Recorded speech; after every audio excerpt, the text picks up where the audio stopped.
কেউ কেউ বাগড়ম্বর করে বলে যে ইসলামী শরীয়তকে আমরা মানি না। কেউ কেউ বাগড়ম্বর করে বলে ইসলামের এটা নাই, ইসলাম এটা কীভাবে হয়। ইসলামকে কেউ মৌলবাদী বলে গালি দেয়। এগুলি ইসলামের কোনো, এরা তো ইসলাম শিখেই নেই। ইসলাম কি জিনিস? ইসলাম হচ্ছে আল ইস্তিসলামু লিল্লাহি বিত্তাওহীদ, তাওহীদ নিয়ে আল্লাহর কাছে আত্মসমর্পণ। ওয়াল ইনকিয়াদ লাহু বিত্তাআ, আনুগত্যের ডালা মেলে দেয়া, আদেশ নিষেধকে মেনে নেয়া। 3 নম্বর হচ্ছে শিরিক এবং মুশরিকদের থেকে নিজেকে বিমুক্ত ঘোষণা করা। এই 3টা জিনিস হচ্ছে ইসলাম। ইসলামের প্রথম কাজ হচ্ছে আল ইস্তিসলাম লিল্লাহি বিত্তাওহীদ, তাওহীদ নিয়ে আল্লাহর কাছে আত্মসমর্পণ করা। দ্বিতীয় কাজ হচ্ছে আল ইনকিয়াদ লাহু বিত্তাআ, আনুগত্যের ডালা মেলে দেয়া, আল্লাহর কাছে যে আমি আনুগত্য করব, আল্লাহ আপনার রসুলের আনুগত্য করতে আপনি বলেছেন সে রসুলের আনুগত্য করব, এটা হচ্ছে দ্বিতীয় অংশ। আর তৃতীয় অংশ হচ্ছে শিরিক এবং মুশরিকদের থেকে আমি মুক্ত। ইব্রাহিম আলাইহিস সালাতু ওয়াস সালামের মিল্লাতকে কেন আমরা অনুসরণ করি? এই জন্য অনুসরণ করি, তিনি এই 3টিতে সেরা ছিলেন। এই 3টি তিনি চরম পরাকাষ্ঠা দেখিয়েছেন। তিনি বলেছেন ইন্নী ওয়াজ্জাহতু ওয়াজহিয়া লিল্লাযী ফাতারাস সামাওয়াতি ওয়াল আরদ, এটাই হচ্ছে ইসতিসলাম লিল্লাহি বিত্তাওহীদ। তিনি বলেছেন যে ইন্না সলাতি ওয়া নুসুকি ওয়া মাহইয়া ওয়া মামাতি লিল্লাহি রাব্বিল আলামিন লা শারীকা লাহু ওয়া বিযালিকা উমিরতু আনা আউয়ালুল মুসলিমিন। এই জন্য তিনি সমস্ত ইবাদত, সমস্ত সবকিছু একমাত্র আল্লাহর জন্য নিবেদন করেছেন। 3 নম্বর তিনি বলেছেন ইন্না বুরাআউ মিনকুম ওয়া মিম্মা তা'বুদুনা মিন দুনিল্লাহ, হে মুশরিকরা তোমাদের থেকে মুক্ত, তোমরা যেগুলি ইবাদত করো সেগুলি থেকেও আমরা মুক্ত। এই 3টি জিনিস যদি না থাকে আপনি মুসলিম হতে পারবেন না। মুসলিম হয়েছে কিনা আপনার সন্তান একটু খোঁজ খবর নেন। আপনি নিজের ভিতরে ইসলামের কতটুকু আছে আপনি দেখুন।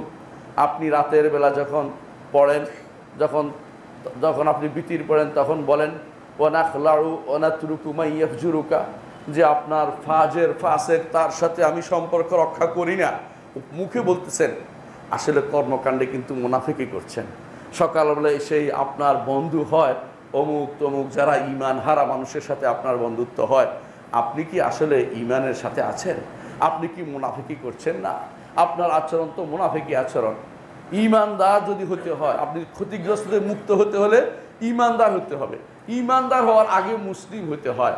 মুসলিম হচ্ছে সর্বনিম্ন স্তর ঈমানদারের, যা না হইলে ঈমানের পথে ঢুকতে পারে না, যা না হলে ঈমানের পথে ঢুকতে পারে না।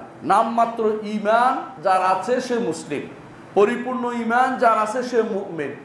ঈমান আছে, ইসলাম আছে, ঈমান আছে, তারপরে নফল কাজ করে আরো বেশি কিছু অর্জন করেছে, অন্তরটাকে আল্লাহর প্রতিপূর্ণ ধাবিত করতে পেরেছে, সেই ব্যক্তি হচ্ছে মুহসিন।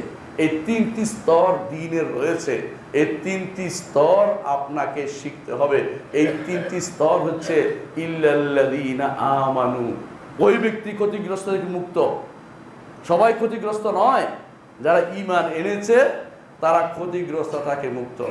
এই ঈমান আনার জন্য 3টি স্তরের কোন স্তরে আপনি আছেন আপনি জানতে হবে।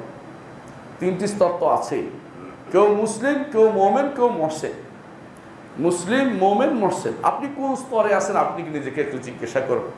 যদি সর্বনিম্ন স্তর ইসলামের জায়গা, যেটা আমি একটু আগে ব্যাখ্যা করেছি, 3টা জিনিস না থাকে আপনি এখনো মুসলিম হতে পারেন না। যদিও আপনি মসজিদে আসেন, যদিও আপনি চলাফেরা করেন, আলামত আছে আপনার ইসলামের, কিন্তু পরিপূর্ণ ইসলাম আপনি অর্জন করতে পারেন না। মসজিদে এসে সিজদা করেন, কখনো কখনো রাজনৈতিক সালাত আদায় করেন, কিন্তু আপনি কখনো কখনো দেখা যাবে, অথবা কোরবানি দেন, আপনি এতশো কোরবানি আপনি দেন, হাদিয়া দেন মানুষকে কোরবানি দেওয়ার জন্য। যদিও ইসলামে একজনের কোরবানি আরেকজনের দেওয়ার, এই ভাগ করে কোরবানি দেওয়ার নিয়ম ইসলামে নেই, তারপরেও আপনি দিচ্ছেন, তারপরে এই সিস্টেমে দিচ্ছেন। অর্থাৎ অনেকে দেখা যায় বিদেশ থেকে টাকা এনে 10 জনের পক্ষ কোরবানি দিয়ে দিচ্ছেন।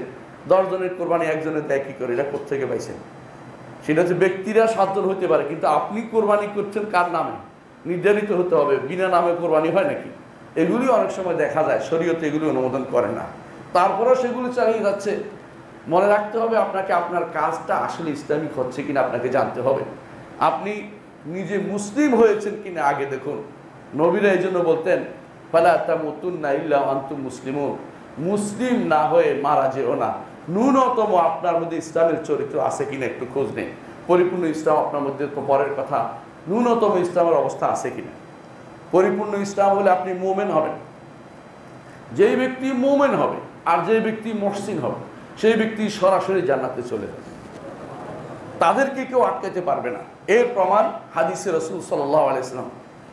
হাদিসে রাসূল সাল্লাল্লাহু আলাইহি ওয়াসাল্লাম, যে ব্যক্তি ফরায়েজগুলি আদায় করবে, যেই ব্যক্তি ফরায়েজগুলি আদায় করবে, আপনি জানেন যে ব্যক্তি ফরায়েজগুলি আদায় করে হারামগুলি ছেড়ে দেয়, ইমানটা ঠিক রাখছে, ফরায়েজগুলি আদায় করছে, হারামটা ছেড়ে দিছে, সেই ব্যক্তি ওই সাহাবীর মতো যে সাহাবী রাসূলের দরবারে এসে বলেছিলেন, ইয়া রাসূলুল্লাহ, আপনার লোক এসে আমাদেরকে জানিয়েছে দিনে রাতে 5 ওয়াক্ত সালাত আছে।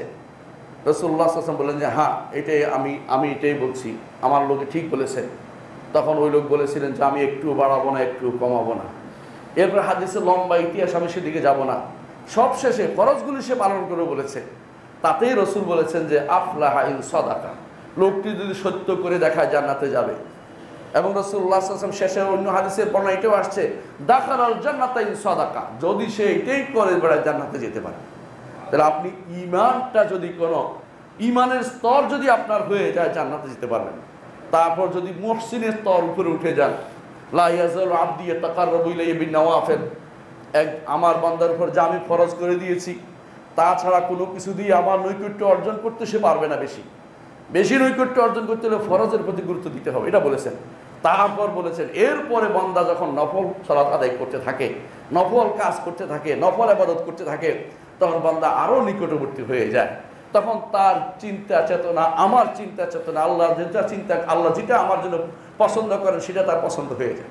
আল্লাহর পছন্দের বাইরে তার হাত চলে না, পা চলে না। এটা হাদিসে কুদসিতে তিনি আল্লাহ তাআলা বলে দিয়েছেন। তখন এই বান্দার স্তর হয়ে যায় মুহসিনের স্তর। মুহসিন যারা, আল্লাহ বলছেন ইন্নাল্লাহ ইউহিব্বুল মুহসিনিন, মুহসিনদেরকে আল্লাহ ভালোবাসেন। এই মুহসিনরা সবার আগে জান্নাতে যাবে। আস-সাবিকুন আস-সাবিকুন উলাইকাল মুকাররাবুন, তারা হবে অগ্রণী যারা আছে তারা মুকাররাব, আল্লাহর বান্দা, আল্লাহর নৈকট্যপ্রাপ্ত বান্দা, তারা সবার আগে উপরের জান্নাতের স্তরে থাকবে। তাহলে সবার আগের স্তরে হচ্ছে মুহসিনিনদের, এরা হচ্ছে মুকাররাবিনদের। আসহাবুল ইয়ামিনদের আসেন, আসহাবুল ইয়ামিনরা হচ্ছে নিচের দিকে যারা মুমিন স্তরে, এরাও জান্নাতে যাবে। মুসলিম যারা, শুধুমাত্র নামমাত্র মুসলিম, ফরজ আদায় করেছে, মাঝে মধ্যে ছুটে গেছে, কিন্তু ইমানের কোনো ঘাটতি হয় নাই। ইমানের ঘাটতি বুঝেন কিনা? আল্লাহ সম্পর্কে ইমানটা বিশুদ্ধ ছিল, ফেরেশতা সম্পর্কে ইমানটা বিশুদ্ধ ছিল, তাকদীর সম্পর্কে ইমানটা বিশুদ্ধ ছিল, আখিরাতের প্রতিটি বিষয়ে ইমান শুদ্ধ ছিল। তারপরে তার আল্লাহ রসুলদের উপর ইমানের বিষয়টা শুদ্ধ ছিল, কিতাবের উপর ইমানের বিষয়টা শুদ্ধ ছিল। এইগুলিতে কোনো সমস্যা হয়নি।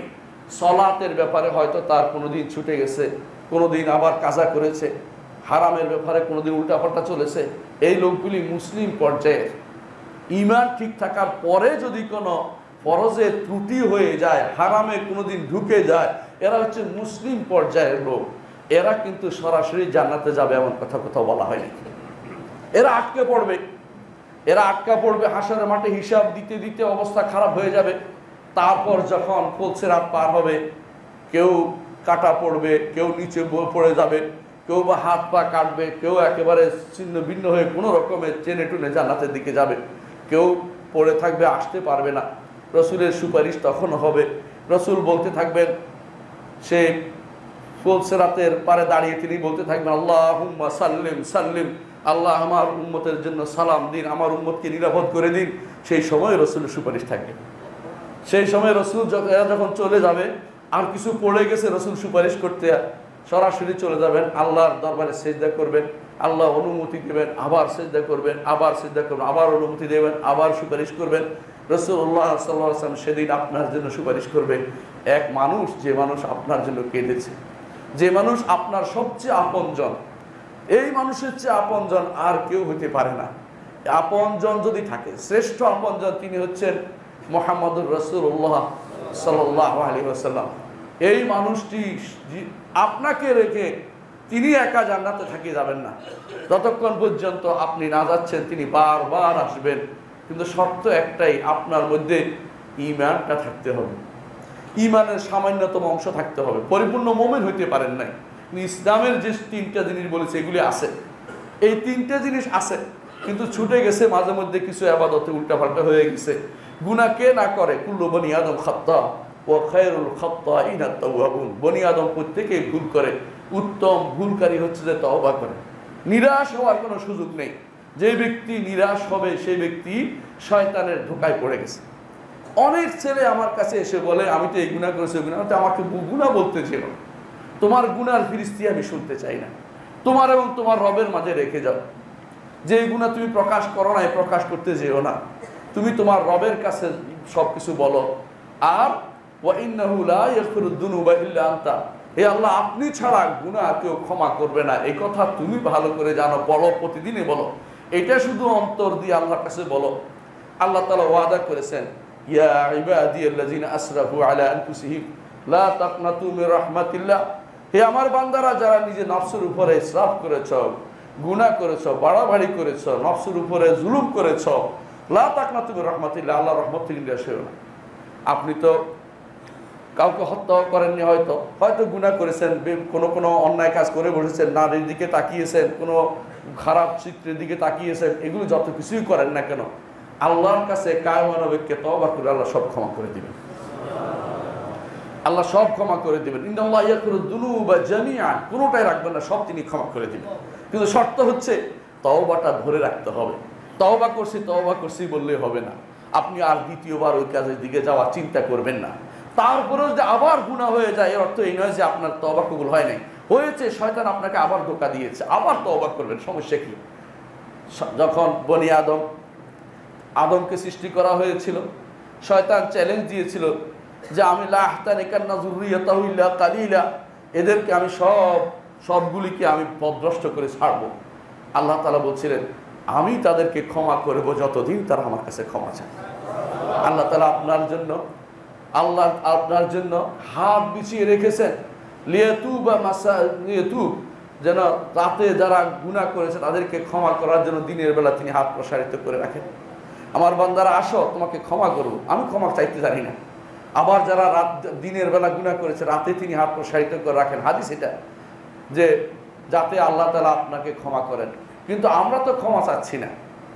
এত ক্ষমা চাওয়ার পরেও যারা ক্ষমা নিতে পারেনি, মরে গেছে, হাসরের মাঠে আল্লাহ তাআলার দয়া কিন্তু আপনার জন্য হবে। তিনি বলেছেন, আফানাজআলুল মুসলিমিনা কাল মুজরিমিন মা লাকুম কাইফা তাহকুমুন, একটা মুসলিমকে মুজরিমের জায়গায় আমি রাখবো না।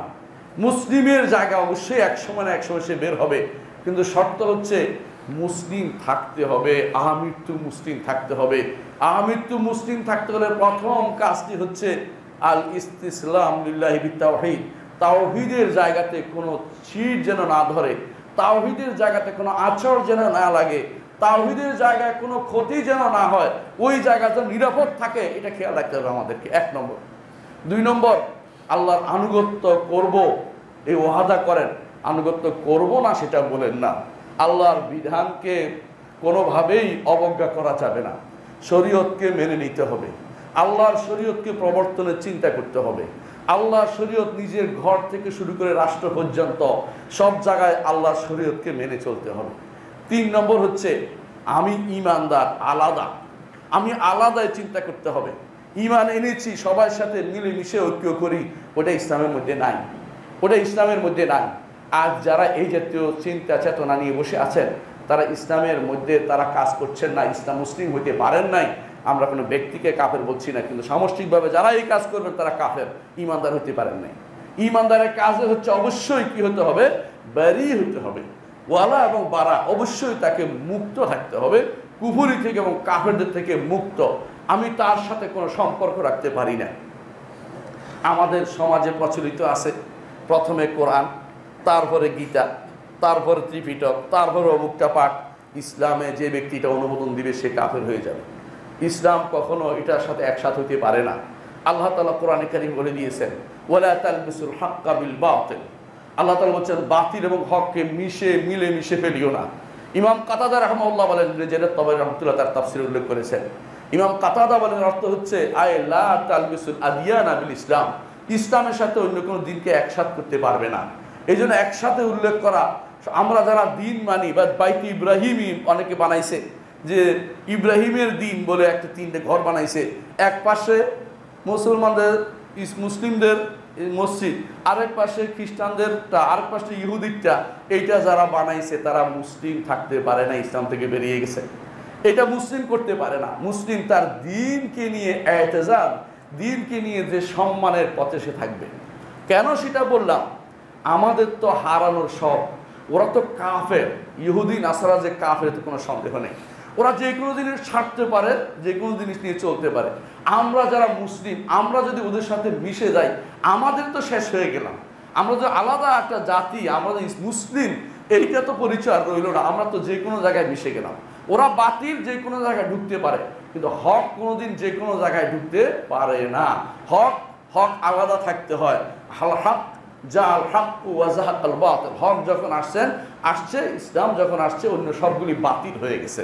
এইটা ইমানদার যদি কোনো বিশ্বাস না করে, সেই ব্যক্তি মুমিন থাকতে পারবে না।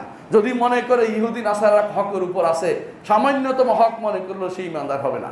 ইহুদি নাসারাদের, ইসলাম আসার পরে ইহুদি নাসারাদের কোনো গ্রন্থের দিকে তাকানোর কোনো সুযোগ নেই, এগুলি পড়ানোর কোনো সুযোগ নেই।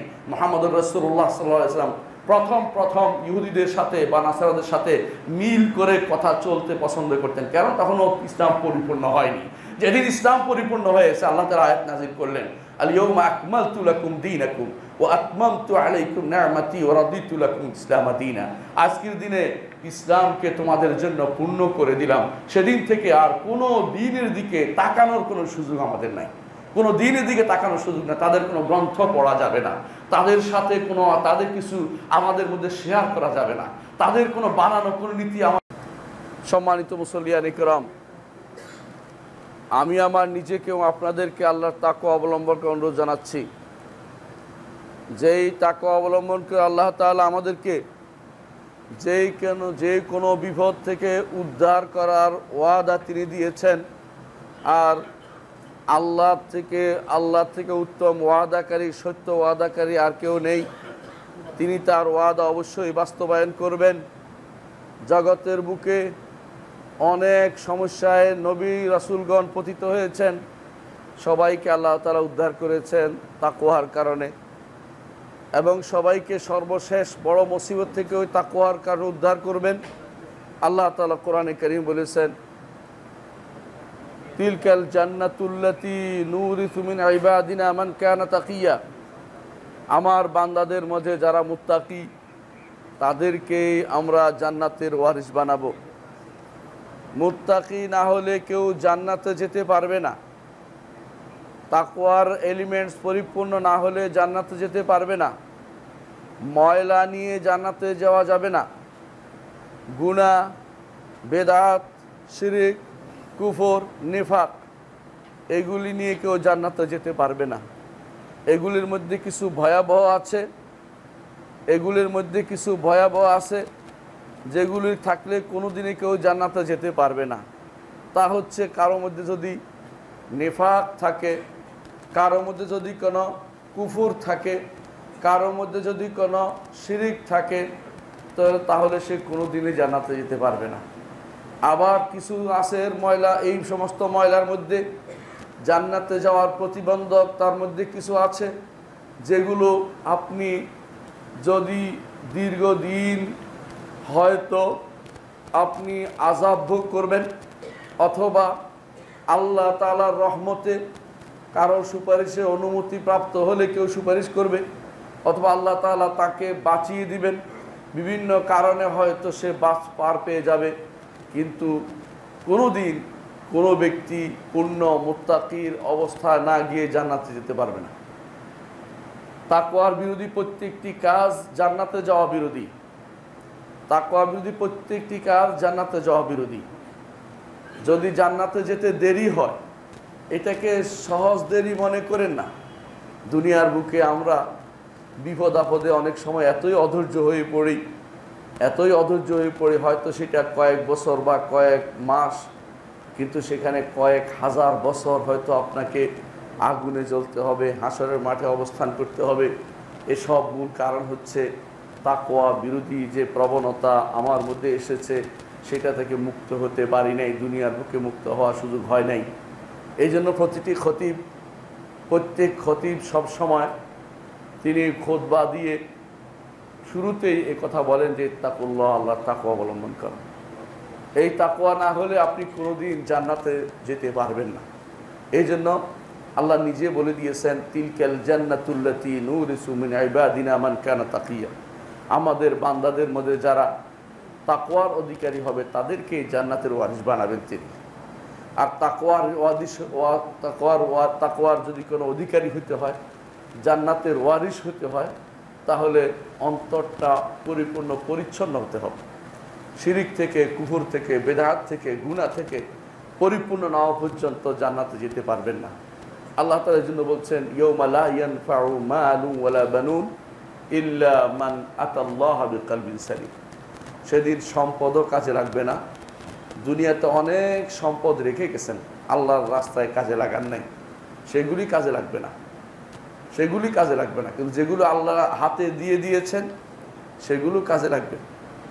আল্লাহর হাতে দিয়ে দিয়েছেন সেগুলি কাজে লাগবে, কিন্তু যেগুলো আপনি রেখে গেছেন সেগুলি আপনার কোনো কাজে লাগবে না। যদি না আপনার সন্তান আপনার জন্য দান করে থাকে তাহলে সেটা কাজে লাগবে, কিন্তু আপনি রেখে চলে গিয়েছেন সেগুলি সেদিন কোনো কাজে লাগবে না। সন্তানও সেদিন কাজে লাগবে না, কিন্তু যদি নেক সন্তান হয় সেটা আপনার কাজে লাগবে। দুনিয়াতেও আখিরাতেও কাজে লাগবে। দুনিয়াতে কাজে লাগবে, আপনার নাম যশ হবে, আপনার পক্ষ থেকে তিনি ইলম বিতরণ করবে, আপনার জন্য দোয়া করবে। আখিরাতে এই দোয়া আপনার কাজে লেগে যাবে। রাসূলুল্লাহ সাল্লাল্লাহু আলাইহি ওয়াসাল্লাম বলেছেন, হাসরের দিন কোনো ব্যক্তি দেখবে যে তার আমল নামায় এত আমল যুক্ত হয়েছে কোত্থেকে, সে তো এত কিছু করেনি। তখন বলবে, বিস্তিগফার ওয়ালাদিকা লাক, তোমার সন্তান তোমার জন্য যে ইস্তিগফার করেছে, ক্ষমা প্রার্থনা করেছে, সেটা তোমার কাজে জমা হয়েছে। সন্তানকে সম্পদে পরিণত করুন, আপনার সন্তানকে সম্পদে পরিণত করুন। সন্তানকে সম্পদ আহরণের একটা অস্ত্র বানাবেন না। আমরা যেটা করি, সবচেয়ে বেশি পছন্দ করি ওই সন্তানকে, যে সন্তান চাকরি করে, টাকা পয়সা দিতে পারে, রোজগার করতে পারে, বিশাল একটা পোস্টে আছে। এর বিপরীতে ওই সন্তানকে পছন্দ করুন যে সন্তান দিনদারিতে শ্রেষ্ঠ, যে সন্তান ফজরের সালাতে হাজির হয়, যে সন্তান মসজিদে আজান দিলে তার শরীরের মধ্যে বিভিন্ন অনুভূতি হয়, সে ঘরে থাকতে পারে না। এরকম সন্তান তৈরি করা দরকার, এরকম সন্তান তৈরি করা দরকার। এই সবই তখনই সম্ভব যখন তাকওয়ার ব্যাপক বিস্তার ঘটাতে পারবেন। তাকওয়া অর্জন করতে হলে কি করতে হবে? যেহেতু আপনি জেনেছেন, এতক্ষণ আলোচনায় জেনেছেন যে তাকওয়া অর্জন না করলে আখিরাতে জান্নাতে যেতে পারবেন না। আল্লাহ বলে দিয়েছেন জান্নাতে যেতে হলে তাকওয়া থাকতে হবে। এই তাকওয়ার স্তরগুলো একটু জেনে নিই। তাকওয়ার সর্বনিম্ন স্তর সেটা হচ্ছে ঈমান, কিন্তু থাকতেই হবে। নিম্ন, কিন্তু এটা নিম্ন না, অর্থাৎ এতটুকু থাকাই লাগবে। কম, বাড়তি প্যারামিটার বাড়বে, অসুবিধা নাই, কিন্তু যতটুকু না থাকলে নয়, তা হচ্ছে ঈমান থাকতে হবে। ঈমান আপনার থাকতে হবে। এই ঈমান, দ্বীন, ইসলাম এগুলি যদি না থাকে, যত বড় কাজই করুক না কেন আল্লাহর দরবারে কিছুই কবুল হবে না। আল্লাহর দরবারে কবুল করাতে হলে ঈমান আপনার জন্য থাকতে হবে, সাথে বাড়তে থাকবে যখন আপনি সাথে আমলে সালেহ করবেন। ইন্নাল্লাযীনা আমানু ওয়া আমিলুস সালিহাতি কানাত লাহুম জান্নাতুল ফিরদাউসি নুজুলা। ঈমান এবং আমলে সালেহ করলে আল্লাহ তাআলা বলছেন জান্নাতুল ফিরদাউস তিনি দিবেন মেহমানদারি হিসাবে। আল্লাহু আকবার। ঈমান ও আমলে সালেহ থাকলে জান্নাতুল ফিরদাউস আল্লাহ আপনাকে দিবেন। ওয়াদা করেছেন, আল্লাহর চেয়ে সত্য ওয়াদাকারী আর কেউ নেই। ওয়ামান আসদাকু মিনাল্লাহি কিলা ওয়ামান আসদাকু মিনাল্লাহি হাদিসা। আল্লাহর চেয়ে সত্য কথা আর কেউ নেই। তিনি সত্য বলেছেন, তিনি বলেছেন ঈমান আমল সালেহ থাকলে জান্নাতে যেতে পারবেন। জান্নাতে যাওয়ার জন্য আজ এক একজনে এক এক ফর্মুলা দিচ্ছে। কেউ মনে করছে সারা জীবনের জন্য বাইরে গেলেই জান্নাত, কেউ মনে করছে রাস্তা আটকাইতে পারলেই জান্নাত, কেউ মনে করছে মারামারি করে লাগিয়ে দিতে পারলে জান্নাত। কিন্তু আপনাকে জান্নাতে যেতে হলে দুটি কাজের কোনো বিকল্প নেই। প্রথমটি হচ্ছে ঈমান, দ্বিতীয়ত হচ্ছে আমলে সালেহ। প্রত্যেকটি মানুষের উপরে দুটি কাজ ফরজ, নিজের জন্যই ফরজ, অন্যের জন্য হলে আরও দুটা কাজ রয়েছে। সেটা হচ্ছে ওয়া তাওয়াসাউ বিল হাক্কি ওয়া তাওয়াসাউ বিস সাবর, যেটা সূরা আসরের মধ্যে আপনারা সবসময় পড়ে থাকেন। আল্লাহ তাআলা বলছেন ওয়াল আসর ইন্নাল ইনসানা লাফি খুসর। আল্লাহ তাআলা আসরের শপথ করেছেন। সেটা সময় হইতে পারে, অথবা সেটা কালও হইতে পারে, অথবা আসরের সলাতের সময়টা হইতে পারে। এ নিয়ে আমার মতভেদের কোনো দরকার নেই। আল্লাহ তাআলা যা ইচ্ছে তা দিয়ে শপথ করতে পারে, কিন্তু মানুষ আল্লাহ ছাড়া আর কারো নামে শপথ করতে পারে না। মানুষ আল্লাহ ছাড়া কারো নামে শপথ করতে পারে না। আল্লাহ তার গুণ শুধুমাত্র তার শপথের জায়গা, এর বাইরে আর কিছু দিয়ে শপথ করতে পারে না। আল্লাহ তাআলা তিনি সময়ের শপথটা এই জন্য করেছেন, কারণ মানুষের জীবনটা পুরোটাই সময়। আপনার যে সময় অতিক্রান্ত হয়ে গেছে, বৃদ্ধ বয়সে এসে তখন বুঝতে পারবেন আমার বয়সে আসলে যে বিরাট ভুল হয়ে গেছে, অনেক কিছু করতে পারতাম, করতে পারিনি। কোরআনকে আরও মুখস্থ করতে পারতাম, করতে পারিনি। সেই সময় আর ফিরে পাবেন না। এই জন্য এই যে সময় পার হয়ে গেছে, এর মধ্যে আপনি কি করবেন আল্লাহ তাআলা এটা আমাকে জানিয়ে দিয়েছেন। বলছেন মানুষ ক্ষতিগ্রস্ততায় লিপ্ত থাকে। ইন্নাল ইনসানা লাফি খুসর, অর্থাৎ বেশিরভাগ মানুষই ক্ষতিগ্রস্ততার মধ্যে থাকে। লাফি খুসর অর্থ হচ্ছে এটাই যে ক্ষতিগ্রস্ততার মধ্যে জীবন অতিবাহিত করে। কেউ ঘুমিয়ে কাটিয়ে দেয়, কেউ খেলাধুলায় কাটিয়ে দেয়। আল্লাহ তাআলা এই জন্য কোরআনে কারীম সূরা হাদীদে বলছেন ইন্নামাল হায়াতুদ দুনিয়া, মানুষের জীবনটা হচ্ছে এরকম লাহুন ওয়া লাইবুন, খেলা এবং দুলা। খেলাধুলা বুঝছেন কিনা? বাচ্চারা সবসময় ভুলিয়ে রাখে একটা সময়, লাহুন, বুলিয়ে বুলিয়ে খাওয়াতে হয় বাচ্চাদেরকে। সময়টা দেখেন কেমন। তারপরে একটু বড় হলে খেলাধুলায় লিপ্ত হয়ে যায় বাচ্চারা। একটু বড় হলে বাচ্চারা খেলাধুলায় লিপ্ত হয়। ইন্নামাল হায়াত লাহুন ওয়া লাইবুন ওয়া জিনাতুন। আর একটু বড় হলে পরিচ্ছন্ন জিনিস পড়া, ভালো কিছু কিনা, একটা হুন্ডা কিনা, ওটা দেখানোর জন্য একটা শো আপ তার মধ্যে চলে আসে, জিনাতুন। এরপর যখন বিয়ে শাদী করে বাচ্চারা, তখন কি করে? জিনাতুন ওয়া তাফাখুরুম বাইনাকুম ফিল আমওয়াল ওয়াল আওলাদ। সন্তান কি হয়েছে, সম্পদ কি হয়েছে, এই নিয়ে পরস্পর অহংকারে মত্ত হয়ে পড়ে। মানুষের পুরো জীবনটা এরকম, পুরো জীবনটা এরকম। ছোটকালে ভুলে থাকে, তারপর খেলাধুলায় লিপ্ত থাকে, তারপরে দেখা গেল সে সৌন্দর্যবর্ধক কাজে লিপ্ত থাকে। এরপরে পুরো সময়টা থাকে আমার এই আছে, সেই আছে, আমার ওইটা আছে, ওইটা আছে। একটা অহংকারমূলক জীবন সে যাপন করে। আল্লাহ তাআলা কোরআনে কারীমে আমাদের পুরো জীবনে একটা চিত্র তুলে ধরেছেন। এই জীবনে যে আছে, এই অবস্থায় যে আছে, সে ব্যক্তি কখনো সফলতার মুখ দেখবে না। সে ব্যক্তি হচ্ছে লাফিয়ে খুসর, সেই ব্যক্তি অবশ্যই ক্ষতিগ্রস্ততার মধ্যে আছে। কারণ সে ছোটকাল থেকে তার রবকে শিখেনি, তার দিন কি জানেনি, তার নবীকে তার সম্পর্কে জানেন না। অনেক ছাত্র পাবেন, অনেক বন্ধু পাবেন আপনার সমাজে, অনেকে তার সন্তানকে আল্লাহ সম্পর্কে জ্ঞান দেয়নি, মুহাম্মদুর রাসূলুল্লাহ সাল্লাল্লাহু আলাইহি ওয়াসাল্লামকে পরিচয় তুলে ধরে নাই, কোনোদিন সে তুলে ধরেনি। সিরাতের একটা বই সে পড়ে নাই।